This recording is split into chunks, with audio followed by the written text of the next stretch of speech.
Excuse me. আসসালামু আলাইকুম। ওয়ালাইকুম আসসালাম। এত রাতে এখানে কি? জি আমরা আছি। কি ব্যাপার অফিসার, আপনি ওদেরকে ধরে রাখছেন কেন? আপনারা ভুল বুঝতেছেন। ওই জানি না জি, এত রাতে এখানে কি? অফিসার আপনি ভুল বুঝতেছেন, আমি তো বললাম তাকে।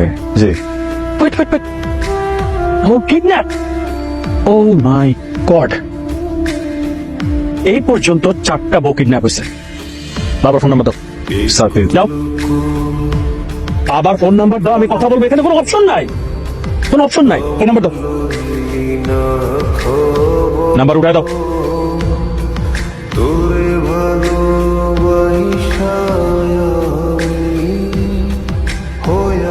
আসসালামু আলাইকুম।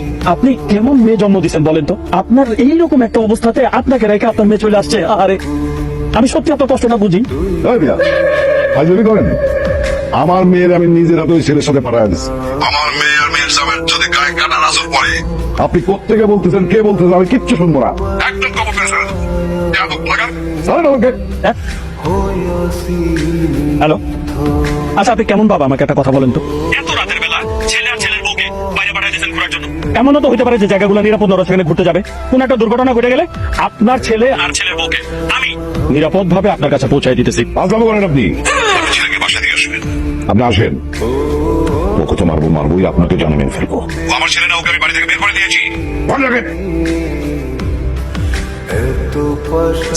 আপনার এক্সাইটেড হন না তো, শাওন ওর হাজবেন্ড না। হ্যাঁ, হাজবেন্ড কে? ওই কার বউ জামাই কই? রাফসান, রাফসান, তুই দেখাম না, তুই অনেক বেয়াদবি করিস, আমি সব সহ্য করি, কারণ তোকে আমার নিজের ছেলের মতো দেখি। তুই এরকম একটা চাঁদের মতো মেয়ে বিয়ে করে তুই আমার চাচারে বলার চেষ্টা করলি না? তুমি শান্ত হও। আমি ও নিজে বই ঘর বাড়ি নেই, ওরা মানে রাফসান আব্বা ওরা বিয়ে মানে নাই, ঘর থেকে বাইর করে দিছে। এখন একটা রাত তুমি থাকার ব্যবস্থা করতে হবে নাকি? কালকে আমরা পার্মানেন্ট কোনো ব্যবস্থা করে দেবো না। তুই আগে বলবি তো, মানে তুই তো জানোস আমার একটু হাইপার আছে, আমি অল্পতে মানে টেনশন পড়ে যাই, জানিস তো বেটা। আগে বলা সুযোগ দাও, তুমি তো আইসে বাড়িটার মাথায় তুলছো। আচ্ছা শোন, তুই একটা কাজ কর, এই তোর শোবার ঘরটা আছে ছেড়ে দে, ওদেরকে থাকার ব্যবস্থা করে দে। আর তুই যে ড্রয়িং রুমের সোফা বা ফ্লোরিং করে শুয়ে নিস। হ্যাঁ ঠিক আছে, তোমার টেনশন লাগবে না, আমি ব্যবস্থা করতেছি। আরেকটা কথা বলতে ভুলে গেছি, ওরা এখন আমার কাছে আসছে না। তুই একটা কাজ কর, তোর চাচার সাথে কালকে কথা বল, কথা বলে ওদেরকে যে ছাদে আমাদের ছেলে পড়েছে ঘরটা আছে, ওখানে থাকার ব্যবস্থা করে দে।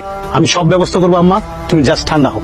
তাহলে একটা কাজ করতে চলে যাও, সকালে করে তোমাদের থাকার ব্যবস্থা করে দিলাম, আমরা একই রুমে থাকুম। কেন তোমাদের তো বিয়ে হয়ে গেছে মা, অসুবিধা কোথায়? কখন? তবে থেকে বিয়ে হয় নাই? হয়েছে, আমার বন্ধু কি জেনে দিল পুরো নাকি? ও আচ্ছা। আম্মা, হ্যাঁ বেটা, আমার মনে হয় এই বিয়ের মধ্যে কোন একটা গাবলা আছে। ওই তো ইন্দুরের মতো সবসময় সুখ সুখ করো গন্ধ পাও, বুঝছো? তোমার ক্ষুদা লাগছে? তো যাও ফ্রিজে পুডিং বানায় রাখছি, দেখ খাও, পেট পূজা করো, যাও। এখন পুডিং কেমন না? না খাইলে না খা, চুপ থাক।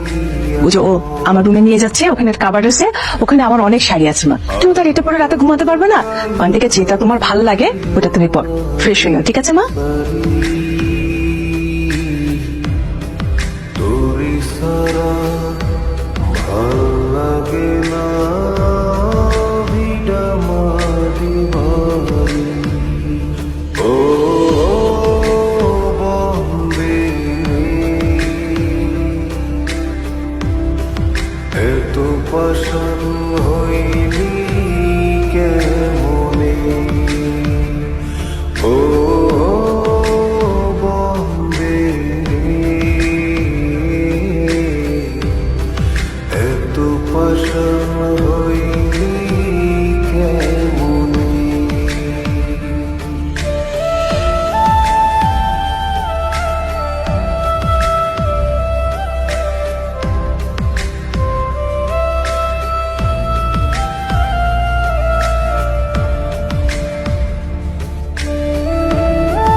মিশে যায় যে আমার তোরই স্মরণে। আর কত কাল থাকবি